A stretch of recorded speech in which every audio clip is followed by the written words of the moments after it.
All right, welcome back. It's time for us to go into our communities and find out what is happening. Well, last week we had our colleague Fred Duho go over to the Anlok district where there was some challenges with tidal waves.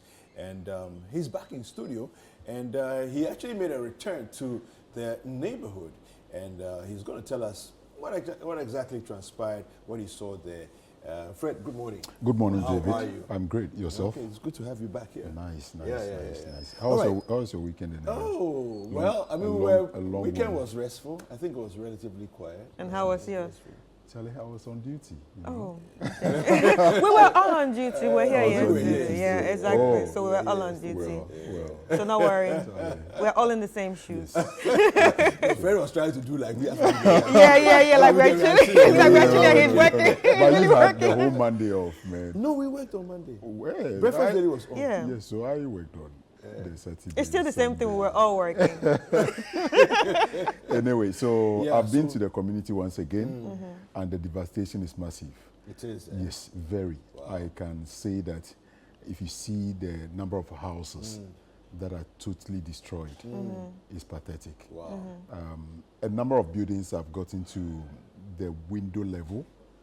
Buildings that you've built from foundation all the way to roofing and everything. Now the sand has been able to, the sea has heaped the sand to even the window level, and some even totally buried. Wow. So it's quite devastating. Wow.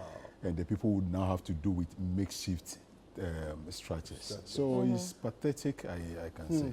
Wow. Anyway, I think we take a look at the report. We'll come back and then we'll have the conversation, ask some pertinent questions and talk to some people who will have answers for us. Let's take a look. The sea right behind me, residential apartments right in front of me. I can describe them basically as remnants of war zone. The impact of the tidal wave or the sea rise has really affected the residents of Fuvemen. Over the period, they've been calling on the state to, as a matter of urgency, come to their aid to build the sea defense wall that will shield them from the impact of tidal wave. Barely 2 years ago, government officials came here bearing gifts or relief items in their hands, hoping to give to people who were hard hit by tidal wave effects. This entire place was a habitat for about 100 people. But today, the entire place has been deserted. The coconut trees that served as shelter for the government officials who came here with relief items has totally died, and they can't really bear fruits anymore. Residents have abandoned their buildings. You can see right in your shot that these buildings are inhabitable because the tidal wave has actually occupied their homes, sucking them to, as it were, go look for a different place to stay. So what happened in your community quite recently?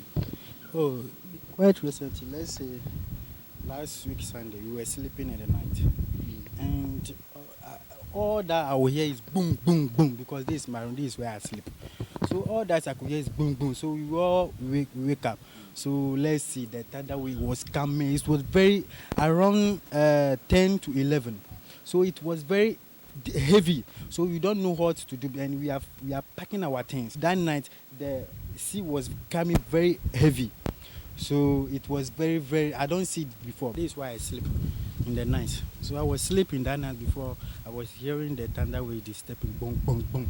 I don't know what to do. That's why this is my pillow, as you can see. Oh, this is the hole that we create. The time that the night that the thunder waves was coming heavily, like we create a hole here so that because the room is full, so we create a hole here so that the water will be passing through. Let's take a look at the second room and how it looks like. So this is how the sand actually occupied the entire place they used to sleep, and they've been able to scoop it out from the first room. But this room, they've abandoned it now. The bed is here lying empty, and other belongings they've been able to dry outside. That is a building that has collapsed when the water came struggling to find its way into the community. And the community folks who couldn't really wake up early enough to pave way for the water to flow woke up losing their property to the devastation. And here is a woman on my left, basically weaving a makeshift palm branches to form a makeshift structure that they would probably occupy in the few time or in the few days to come. So she is basically going ahead to create more of this that they'll be putting together in essence to have a place to lay their head over the night. David Merakunuka omnele. Maraku bafu. Nuka na kumbi akwe. Maraku echi akana remia mi fumbo mi akoko wo poto tera anu kono management. Ame abamene ni mi ozaga ko single room. Single room. Emi pomale ka atia ka mi pogo ba atio mo awing. Atio mo ma mi zanga ba atio mo wuto for mo. Omo wing afiata ko single room. Take a look around you. You would see makeshift structures. This is the third location where residents of Fuveme have relocated to, basically to take shelter in the interim. Raphael Agbanavo is the assembly member for the Atiteti electoral area, the one whom the people here take their cries to anytime the sea comes chasing them. Raphael, how have you been receiving their complaints? Very terrible. Because you can see in the background, this is not an actual home of these people. Because some 6 years ago, people are living in decent accommodations in the Puvama.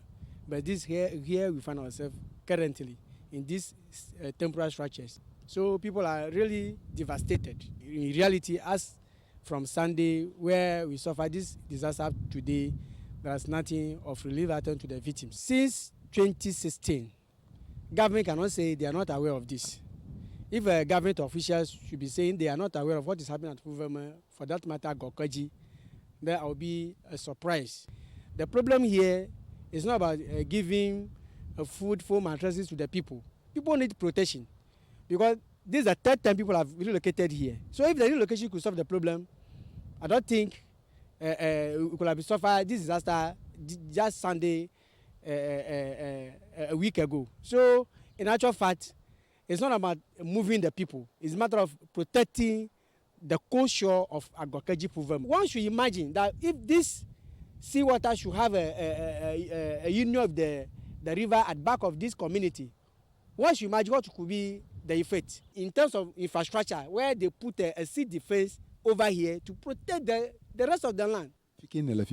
Maraku mala marafama. Maraku cheva.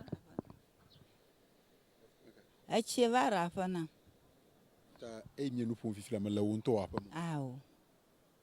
Fia shamala fifila fia awenya pamea. Kaka fifia ni mala famu amara famemala. Lekene kwa agbenom la ma agboafuma. Agbenono. Abe leke ndudu kpajikleto leke mieko leke agbako ile.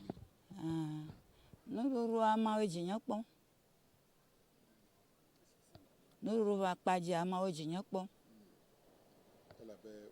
Nyanu shanu gbla. Nyanu kata nu shanu gbla. Ta me agbamala ojinyokpo. I have my imaginary monitor right before me and I'm going to type Kofi is going to school. The students or the residents here are being chased out of their community.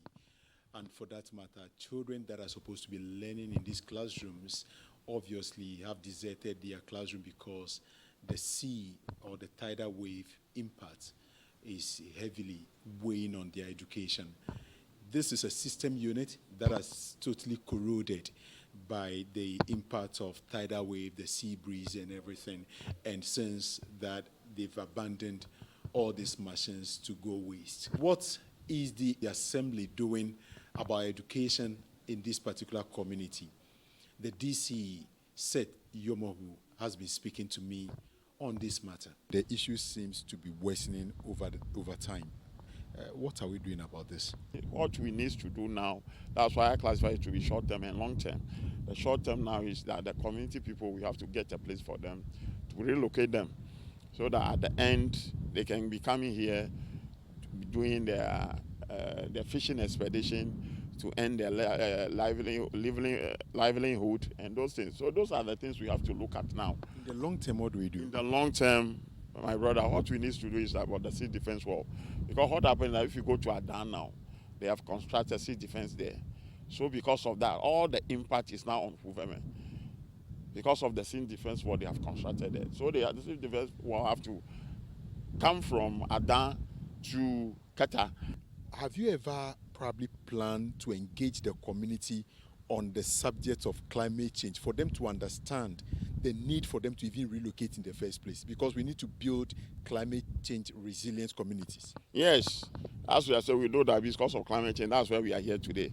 Because formally, as the climate, we have that stability and there is no change in those things, and these things are not here. So what we do as assembly is that we educate them. So we have program on climate change. At times we have some NGO organization, they will come to the assembly. We invite the people from this community to join us. But the problem we are having is that when you are living in some community for a longer period of time, moving from the place is very difficult for the people. So when we start this engagement in 2021, more or less communities, some people are feeling reluctant to move. I saw children studying in this particular classroom. Today it is gone. The next one is just behind. The water has gotten to a level. It will obviously go anyway. What are you doing for the school kids? When those things are happening as assembly, we came and do some temporary structure for them here so that our students here, the pupils here can have access to education. But this one too is gone, as we have just said, because 2021, when you come here at the end, you can see that you have a school block here for our students. But now it's gone. We are just lucky that when those things are happening, we have a contract, which is money from $1 million per constituency, which they have started with the new block. But as you can see, with what is happening now, that block too, by all means, it will also go. It will also go. So that is the issue we are facing. So what we want to do as Education Oversight Committee is that to relocate our students also here to the nearby community. Innocent children have seen the troubles caused to their homes by the ocean, but they can't resist its cooling arms when the temperature rises to absurd levels due to global warming.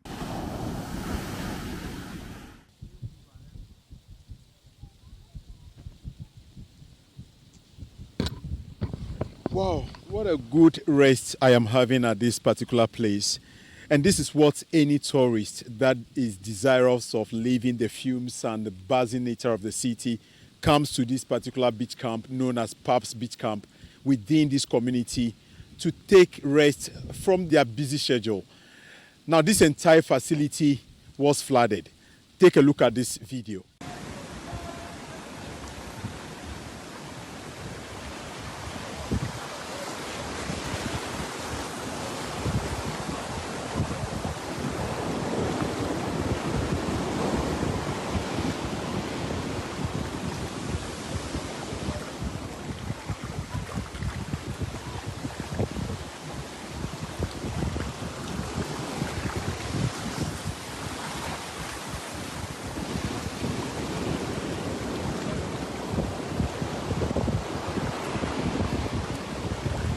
We've just watched the video. What really was the situation? How devastating was it? Last Monday, I was sitting with the friends under the summer hut at Paps Beach Camp, and around 11, the water started coming. I feel like it's something that just wonder for some few minutes with before I realized, oh, come on, it's out of control. And before I realized that the whole place got flooded, and the rooms were full. I have to quickly get friends to help me to take the mattress, the bed, everything that is in the room. So I have to take everything. And before I realized the room, the water level was like this. So, it was very, very terrible. But did you have visitors, guests, in your premises? Yeah, so that very day, there wasn't any guests before this thing, okay? There wasn't any guests. So I was so happy for that. There wasn't any guests before this happened. How much of properties did you lose to this whole flood incident? This time around, I don't lose much than the previous one that okay. This one, the rooms are affected as well, and some materials of the rooms, and we shall be taking care of later. So let me say, I lose something around 6,000 to 7,000. You indicate to me that you are a local migrant. By that, you don't live in this community. You only came to set up this beach camp to, as it were, create that sort of congenial environment for people to come and have a feel of the sea, enjoy the breeze, and have fun. How much of an investment did you pump in here, and are you not willing to relocate? The aim I got before coming here to set up a business here. So I move around everywhere to set up a business. So I realized that this could be a nice place for me to set up a business, to create a job for the local people.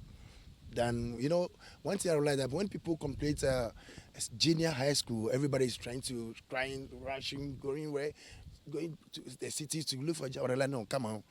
I've been in the city for so many years. I realized, no, come on. It's not the best.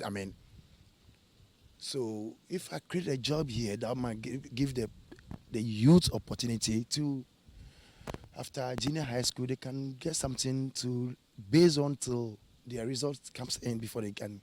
Yeah, so that's why I set up a business here, and it's initially it wasn't easy, but up to a certain point, everything was better, and I employ the workers from this community. How are you hoping to put yourself together to rebound back? Yeah, nice question. When things happen like this, you need to give yourself some time to reorganize yourself to move forward. So I'm organizing myself to make a step. Bundles of woods meant to be precisely used as firewood for burning, and the people of this area are predominantly fisher folks, but they rely heavily on firewood such as this. But what is the source of these firewoods? These are firewood or the roots gotten from the mangroves that are supposed to protect the ecology of this environment.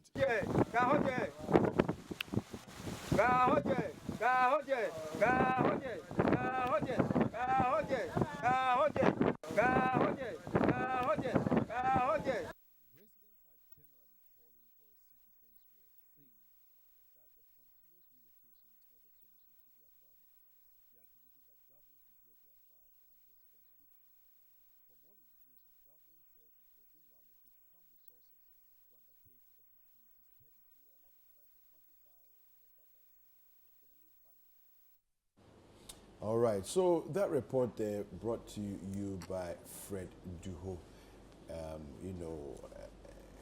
There's so many things to unpack in this report.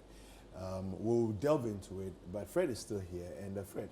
So, for me, the ending part of the report we saw there, for me, speaks a million words. That last bit about the mangroves, for me, tells the story of what we're experiencing here. Because tidal waves are nature. It's natural. Right, exactly. But God has also put in nature a solution. And that is the barrier of mangroves. But the community, this same community, and like communities that are protected or need protection from the sea, also use mangroves as firewood. It's almost like low-hanging fruit. We don't have to go and go far. Right here, cut it down. Right. Firewood, bankus on the fire. We are cooking. We are eating. We are living from day to day. Every day, go out, go and cut more firewood. You see, that pile that was there, that's a lot of mangroves that we've cut down.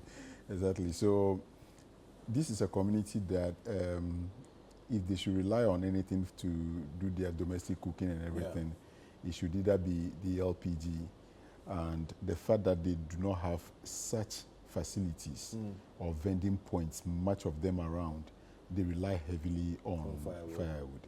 And the firewood, you would realize that when you take a look at the drone shot, these are people living between the lagoon and then the sea. They are just narrowly on that sand over there. So it tells you that the only option for them, in their view, is that God has also given them you know, exactly.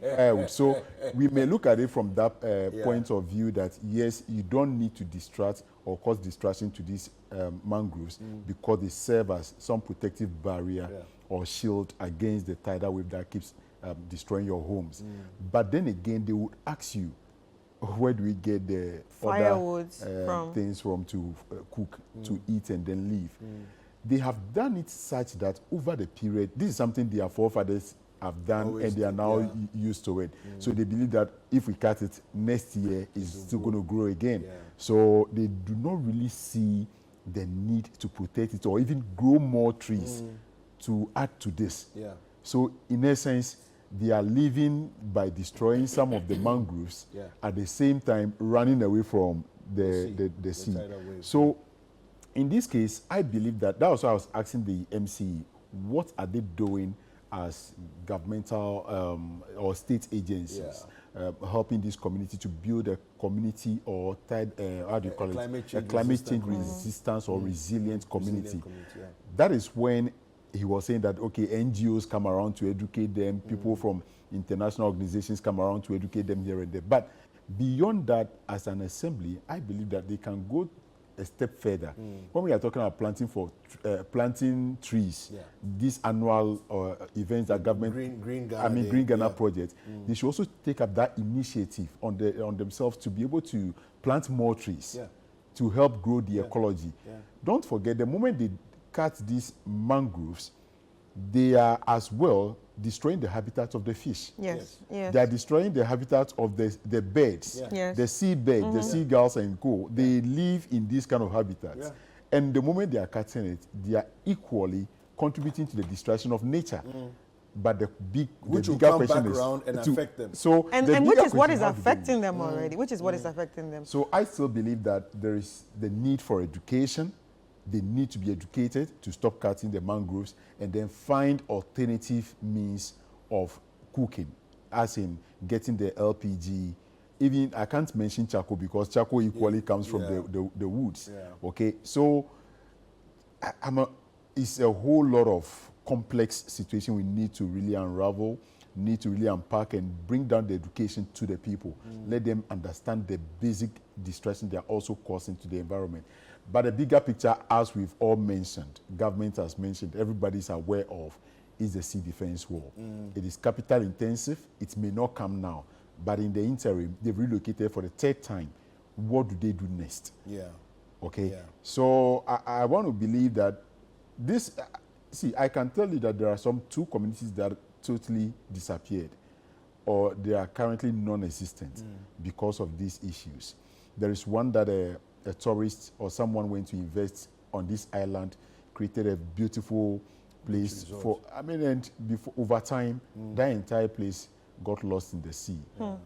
The community that we see today, I can tell this you, one that we are watching this is how it was 2 years ago. 2 years ago, and now this is the present. Now. Currently, wow.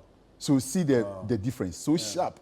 And it tells you that the distraction is coming quicker than expected. It is coming so faster than you can think of. And if you've built your house thinking that, okay, I'm on a level ground, the foundation was on your knee level, then today your window is even buried in the sand, that should tell you that you are, almost getting to a point where you can't survive in the next decade to come. But Fred, I want to ask you a question. Like, as the MP said, was it the MP that spoke? Yeah, the DCE. Sorry, as the DCE said that NGOs come to educate these people about sustainability and all that. Did you ask if it's true? Because sometimes they say all these things and really it's not what it is. Because at the end of the day, it seems like they just keep doing whatever they are doing to survive. I can also tell you that the community is now fed up with what they call relief items. They may mention that they are educating the people, and I can tell you when I was interviewing the DC, there were people in the background who were saying, no, they were heckling the DC. They were like, no, this one, no, this one. We want concrete steps. We want concrete solution, which is the sea defense wall. So the DC may put out those statements, as in they are educating them on this and that. I have not witnessed one that I can put on record. The community has never told me that they ever received NGOs. The main time that they see people or strangers in their communities mainly is when government is coming with some relief items. corporate organizations are going with relief items and a whole lot. So this whole thing, well, you may have to live there for a longer period of time to understand if indeed NGOs or climate action campaigns do go to these communities to educate them on what to do to be climate resilient. Yeah. So we've been joined by the MP for Anglo on the line, Honorable Richard Kwame Sepe. Honorable, good morning. Yes, welcome to Breakfast Daily. Thank you very much. All right, so Honorable, we're talking about this tidal wave situation and the community that has moved at least a couple of times and needs to be resettled again. Where are you in terms of your thoughts on the situation as it is? There's the conversation about creating a climate change resilient community, educating the people. There's also the discussion about the sea defense wall that needs to be put up, and so on and so forth. Where are you in all of these, conversations, and what are your thoughts? Thank you very much.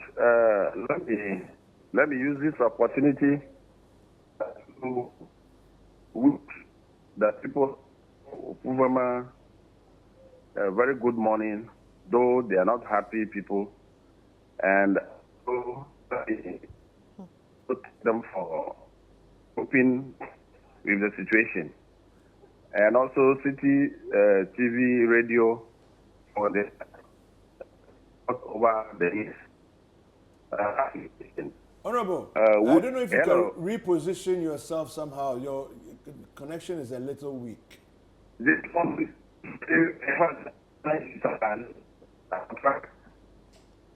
Hello, can you hear me, sir? It's getting a bit better. Okay. The issue concerning Puvama, Pokpogbo, Agwakeji, were issues not new. Fortunately, all attempts by my good self, the DCE, the people, and communities. Well, it seems we're having some challenges with our line to the MP. We'll try and raise him on the line again. But yes, Fred. So for me, I think the DCE's commentary on,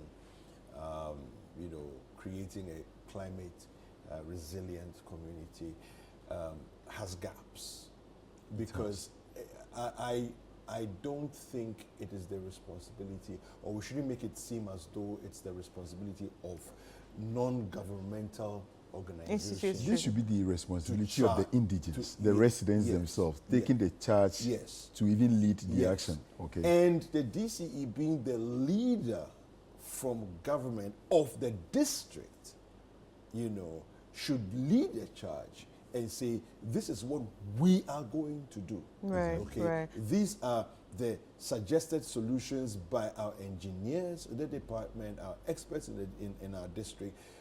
This is so, and you put a plan together and start implementing by educating, by taking the people out on weekends, or whether it's monthly, it's weekly, whatever it is, and starting this thing. Because honestly, I mean, to sit there and to say, oh, some NGOs come around from time to time and so on, whether they come or not, that's another matter. But really, is it their responsibility? Well, I actually think it's not their responsibility, because at the end of the day, we will ask ourselves, if the And NGOs... the NGO doesn't even live there. Yeah, exactly. So if the NGOs don't come... Yeah, then what? Then what?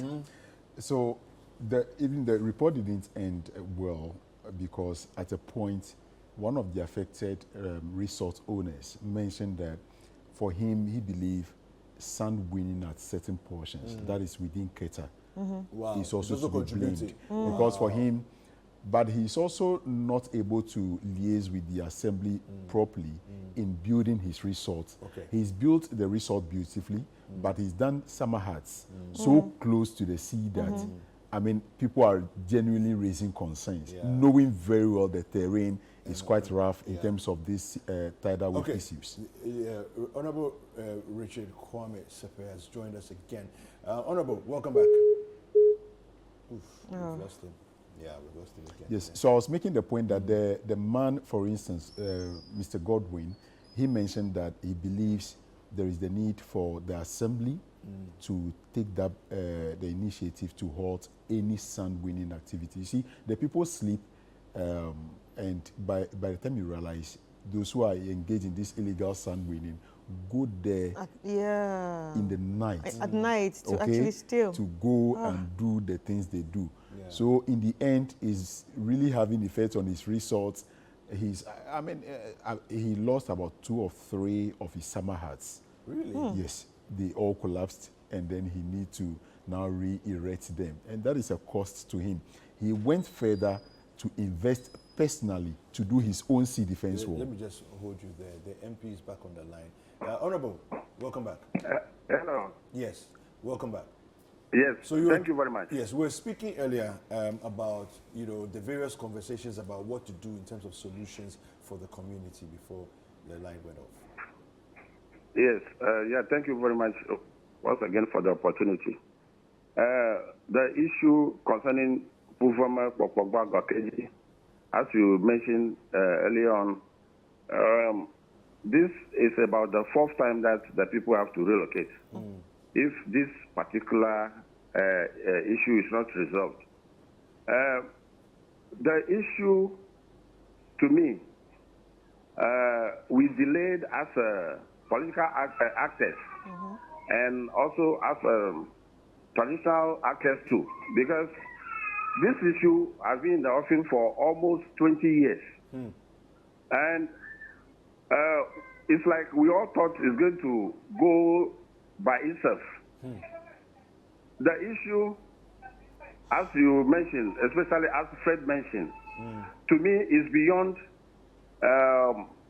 climate change and few other issues. I realize that our attitude towards developmental issues and let's wait and see attitude is somehow causing some of these challenges.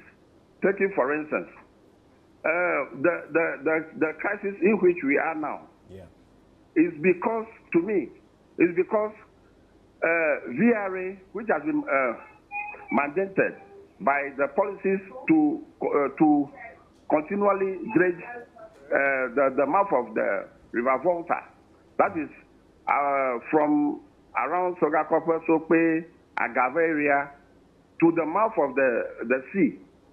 About 7 years ago, that they stopped dredging.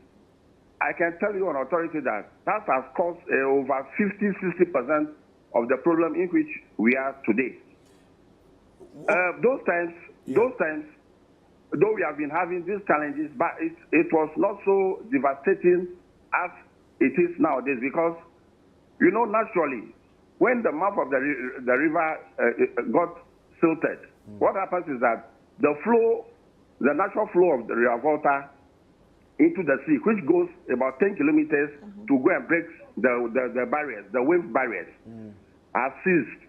And as a result, the sea, whenever the sea level rises, it continues to bash the coastline, the remaining shoreline or the coastline that is left.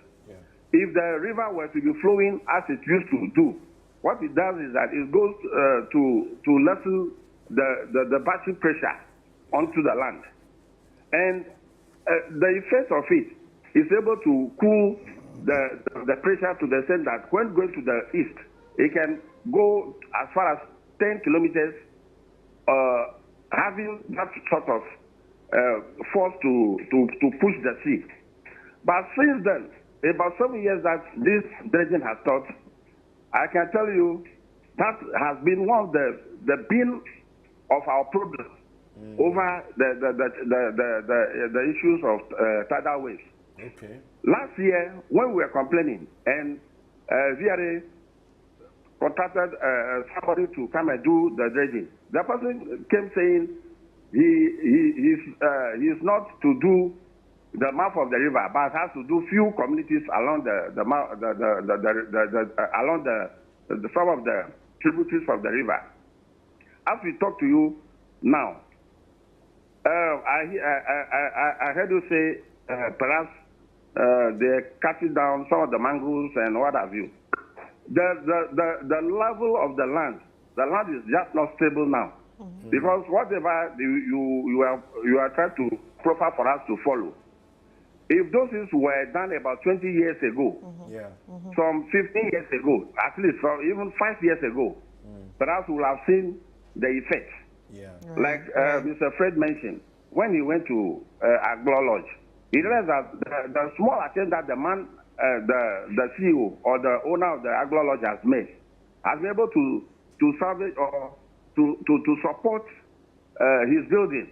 If you look at the west ward, where this is put up, versus the eastern ward of the sea defense that the man constructed, you realize that the effect at the eastern side was greater. So if they had at least come up with some form of sea defense system, we would have protected some of the land.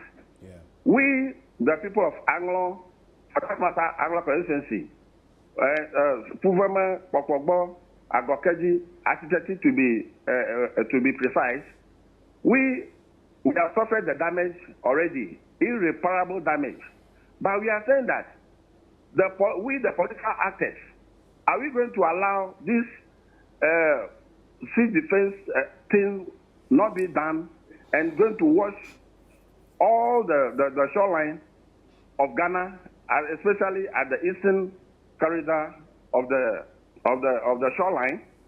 Are we going to, because let me tell you, my brother, what happened was that last year, because the sea could not flow into the river and vice versa, the fishes could not come to sponge.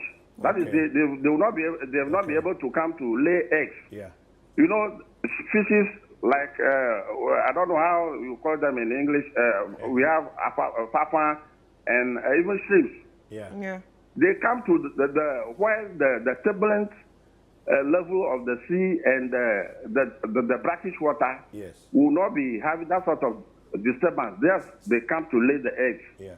Now, last year, none of those things happened. And the economic effect could be measured by your own good self, not as if the people of Uvama or Fokpogbo or Agokeji, for that matter, Anglo people will be the people who will be suffering the most. The effect is going to be on the whole nation. It's going to be on the international economy and what have you. So people thought, we are going to suffer or we are suffering that alone. No, it's going to.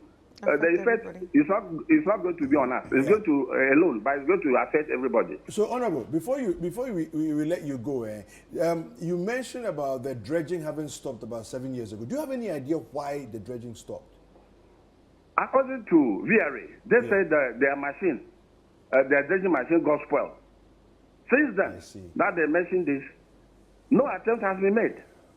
No attempt has been made. I raised questions on this about 3 or 4 times on the floor of Parliament. The minister came to assure me that he's going to release about 5 million Ghana cedis for feasibility studies to be done. As I speak to you today, only heaven knows whether the feasibility is done or not done. Is it not possible to raise this matter on the floor of Parliament to bring attention to it and to try and force some action? My brother, myself, Honorable Abla Jifagomashi, and Honorable Kwame Jijakwe, we raised this issue on the floor not once, I think, if not at all, 4 times. Now that we realize that we are not aware of any feasibility studies, we intend raising another question on the floor to know from the minister whether this particular challenge or the feasibility studies is done. Because we realize that having mentioned the 5 million, which he claimed is going to be used to do the feasibility studies, we realize that it's just a decoy to take our minds off the focus.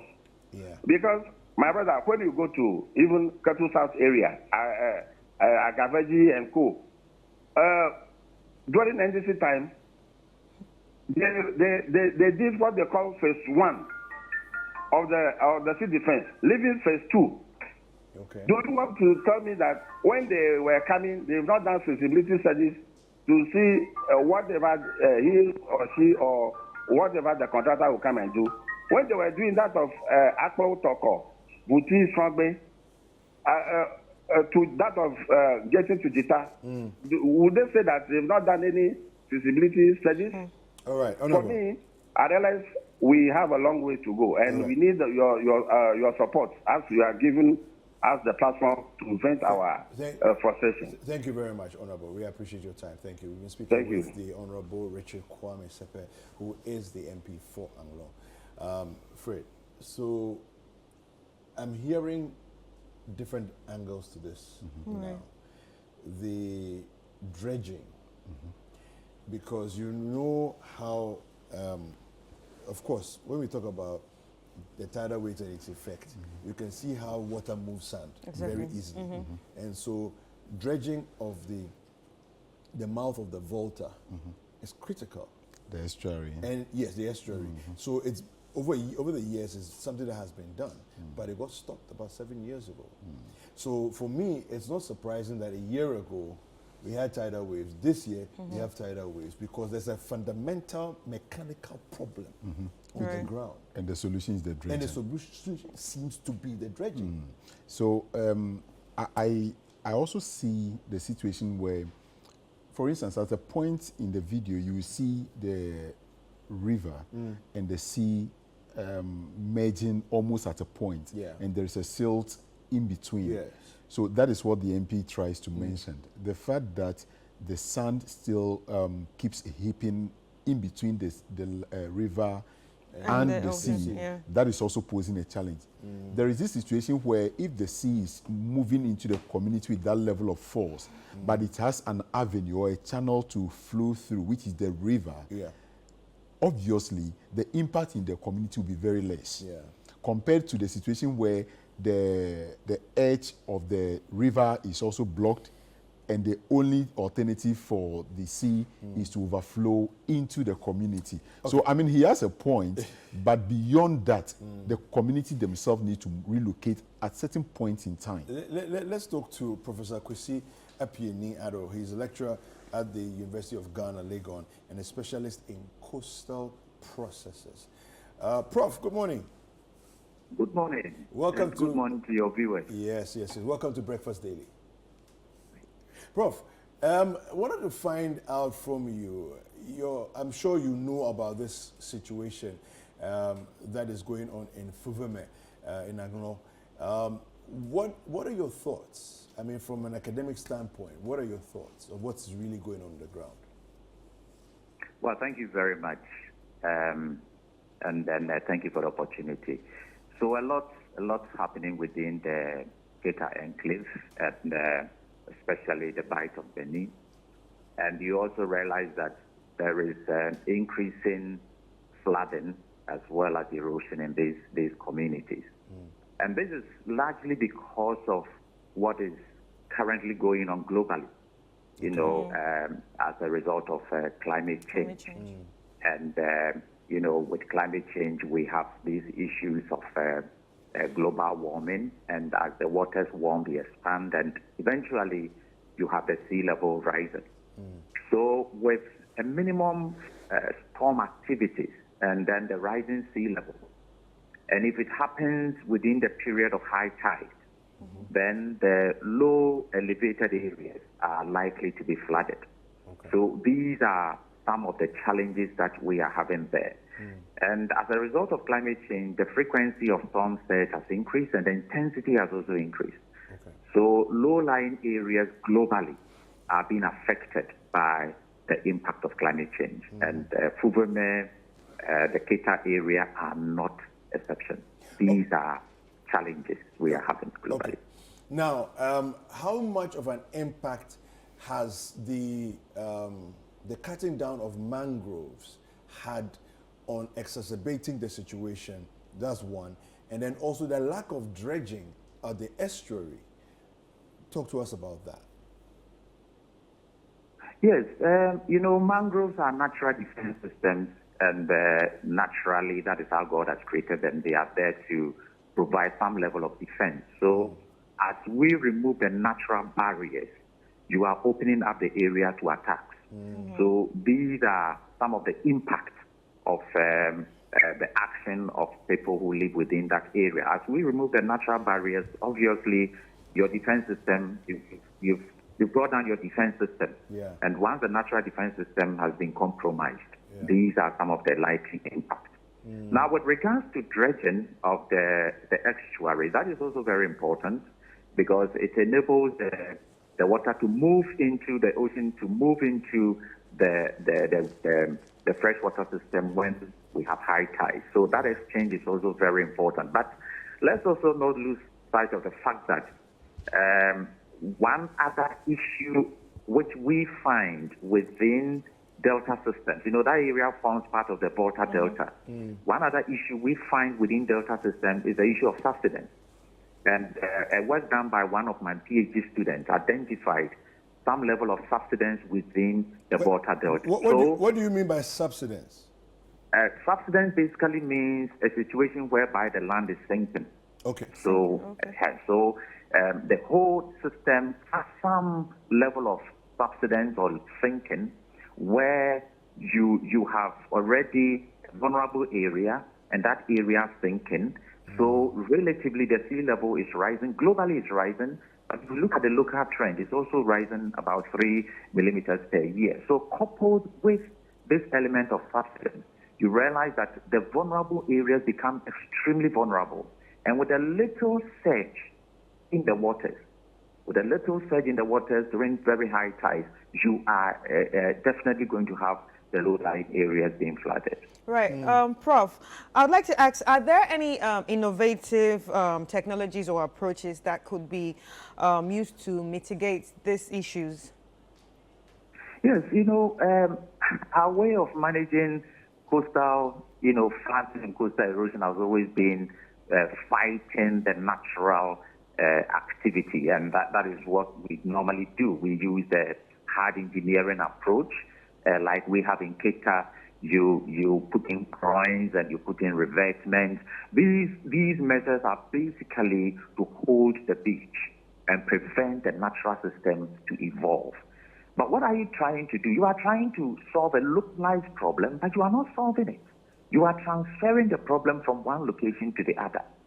And are we in a position to provide hard engineering measures along the entire coast? No, it's not possible. And so we need to go back and find out naturally how has the system been fighting these or been managing these hazards. And that is where the issue of mangrove is very critical.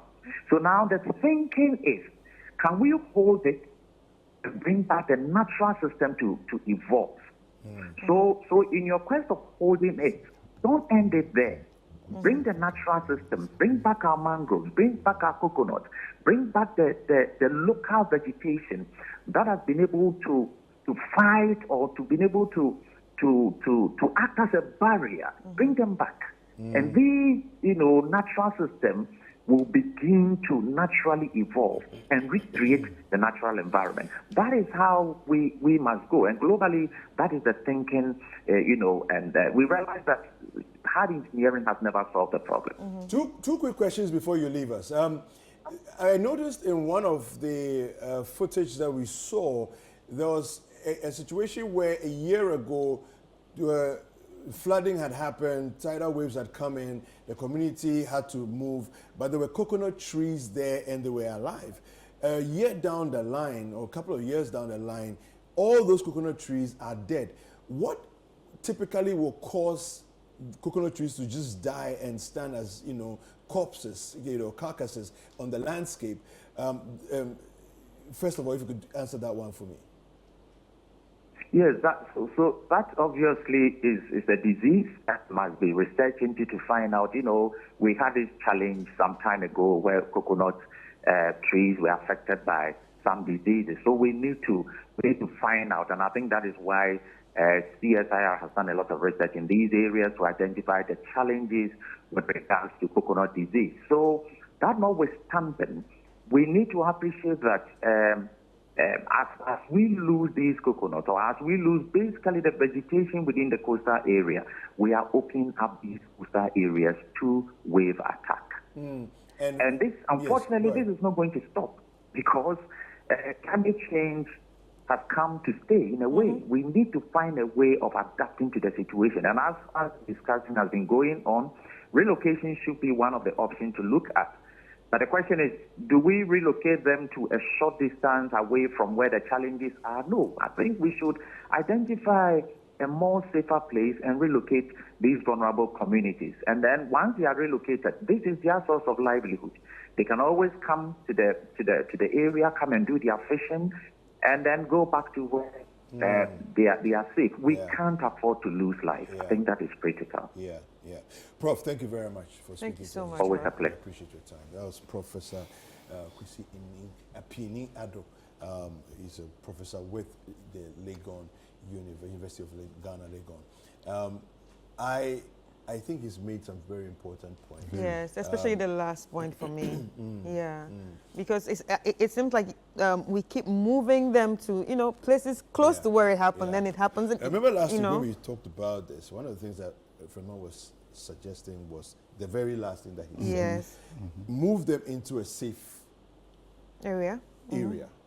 An area that is not likely, because it's the low-lying areas that are hardest hit. But we preserve the community for fishing purposes as it is. So things like the huts and all those, the canoes, the huts, everything is there. But you don't live there. But you come for your business. You come down to do business for the day, and then you head back home. But over time, that community is always going to be non-existent. It's going to be washed away anyway, anyhow. But nobody's living there. But at least I understand the fact that we need to preserve life, and that is the bottom line. We need to let them relocate to a safer ground. Yes. But beyond that, we can't also afford to lose the precious land that we have. So the sea defense must also come in at a point to save the very land that we want to make that livelihood on. If you want to go live elsewhere and come back to the same place to do fishing, where do you stand before you even cast your net? So obviously the land must be protected in a way. But like the prof said, I mean, it needs much more of some level of education.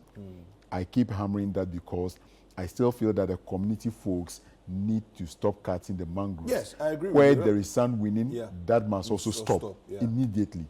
Then we can now forge ahead to say that, okay, let's now relocate them to this safer ground and then think of the long term, which is the sea defense.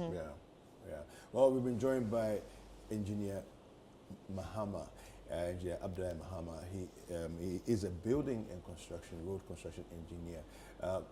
Engineer, good morning. Morning, David. How are you? I'm really good. How are you? I'm fine. Thank you for joining us.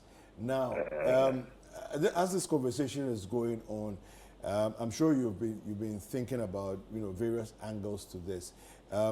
My challenge with the whole dredging conversation is this is so critical to the ecosystem. To make sure that at least what we can do in terms of allowing the water to, if it wants to flow into the Volta basin, it does with ease, and then have less impact on the land. This is not being done, and for the last 7 years, of course, there's more silt being built up there. What are your thoughts regarding a long-term solution? Well, I'll say a good morning to your cherished viewers. I have some few things I may clear along the line. Okay. I do not expect that we should allow, first and foremost, the sea water to be occupying our lakes or rivers which are not salt intense. Okay. Our lakes and rivers are not salty. There's something we call soil intrusion. Any space that you allow the sea water to actually occupy because of the high salination of the sea, you contaminate the river bodies and ponds and lakes that we have. Last year, same like this year, I think a year ago, just like this time, I was all over with this same education and information sharing about our beach, or let me say the shore. Like the expert will say, we are not contributing. In fact, Africa collectively is not contributing about 10% or less to the devastating global warming. However, it has been established that we are facing a big part of the outcome. Right. Fortunately for Ghana, we are just around the equator. And once we have to the eastern side, let's say Togo, Benin, Nigeria, Cameroon, Angola, all the way to Namibia towards the side, the land has covered the extent of devastation to us. The sea from the Atlantic Ocean actually charges from this side, the southern part of Africa, like Ghana, Cote d'Ivoire, Sierra Leone, and that's the effect you see in the Americas. Last year, they even exhausted all the 21 Tidal, what the hurricane means, even though they were not even up to half of the year. Now let's just come back. Adan, for instance, in its area, has a certain height, about 5 meters above sea level. Okay. So when you get to Accra, it's within 67 meters above sea level, even though it alternates between some areas, like Glife is a low line around Dansoman. When you get to Axim, it's within 38 to 44 meters above sea level. Okay. So naturally, there are some areas which are found along the coast, which will take, if not centuries, hundreds of thousands of years before they may come closer to experiencing the extent of devastation when it comes to this tidal wave. I heard Professor Akwesi making a very good submission about the mangroves. If you go to Labadi Beach area around the Lapanria Beach and the Labadi Beach Hotel, you find those mangroves at the back there. Yes. Now what they do is that they have a very wide root. So when they grow and they become interwoven, it becomes like a sieve that allows the water to pass, but the sieve holds the soil, the sea sand. And after a while, it builds something like a natural retaining wall, which now, once it's built up to a certain height, because the tidal wave will come and eat it. And when it's going back, it doesn't take all the sand away. So naturally, the sand interlocks in the roots of the mangrove. And then, after some time, it becomes a shell for the community. However, we cannot use the natural approach as we speak entirely to get the issue resolved. We need to go the robust way. Why? Because the mangroves are so fertile, like let me say they are so fragile at their early stages, that if you want to grow the mangroves now in expecting that they will defend or they will give some protection, it will just be a fast. What you have to do is that we may have to continue with the rock planting, which is the sea defense that we are seeing obviously in some parts of the country along the beach. You can even go for like maybe a 3 meter or 4 meter, depend, because they are very expensive. A 1 cubic of a boulder, or let's say a track of a boulder now, if it's 1 cubic is about $50. Wow. So if you're talking about 20 cubic in one track, and that would be insignificant to even 2 meters of the shore. So you can imagine if you are doing over tens of thousands of rocks from Shy Hills, from any other quarry we find, Ansawam area, Kansua area, or anywhere we can win boulders. And then the transportation of this from that longer distance to the beach areas to go and start to do proper engineering of the defense is so expensive. So what you can do is that you may have to do a 50-50 approach where you will start with the sea defense, which will not actually entirely erase or mitigate the extent of devastation, but at least can give some protection to the newly planted mangroves. Yeah. That within 2 or 3 years, like Prof said, every year we are witnessing a 3 millimeter growth or rise in the sea. Just like last year, we had about 1.2 degrees. Wow. As we speak, experts are telling us that in the next 30 years, and then look at the 1.2 degrees as our last year, that is giving us all this wahala. Just imagine that it is being projected that in the next 20, 30 years, we're going to have a 2.7 degrees rise of the sea. Wow. We are at 1.2 at our last year, June. And this is the extent of devastation. Yeah. Every half a meter or degree of the rise is quite significant to the extent of defect, or let me say, damages that it will cause to the sea. I was just observing the videos we are showing, the documentary, and one of the men who spoke earlier gave me a certain idea that about some 20 years ago, the sea was about 1.5 kilometers away. That is like from Circle all the way to Nima police station. And now it's just about that has been eroded. Yeah. Oh yes, so I want the viewers to listen. I mean, to picture how it is like from Circle to Nima police station, and then within a matter of like a year, a decade, or less, a decade and a half, it is just about 3 steps away from your window. Wow. So the extent of devastation is so high that government has no option than to look for money. Otherwise, see, once the sea is taking your land, we will not have the wherewithal, I mean the cash, like how Holland is handling this, to be able to reclaim the land. Yeah. Because you need to go a bit far into the sea, create what we see like at the harbors, the ports, you see it, those stone boulders that are separating the lower area from the deeper area, before you can now naturally engineer the land to get it back for the community to have it. So the fastest way is that what we have lost, we may not be able to get it back. But a meter, let's say 10, 20 meters away, where the sea is shallow, you can start with the defense of the stones. And then the mangrove will become a national policy. Like we're doing the planting for these trees, 1 million trees last year. And so we can now devote our time, at least half of that should go closer to the, you see, when the sea comes to the shore, wherever you have ended the protection, right, by where you have actually planted the boulders, where you have terminated or where you have actually ended, the next exposed area is where the sea now vents its anger to, because water just displays itself in an area which is receptive. So if you have noticed what has happened along the coast from Axim to Aflau, it's about 540 kilometers.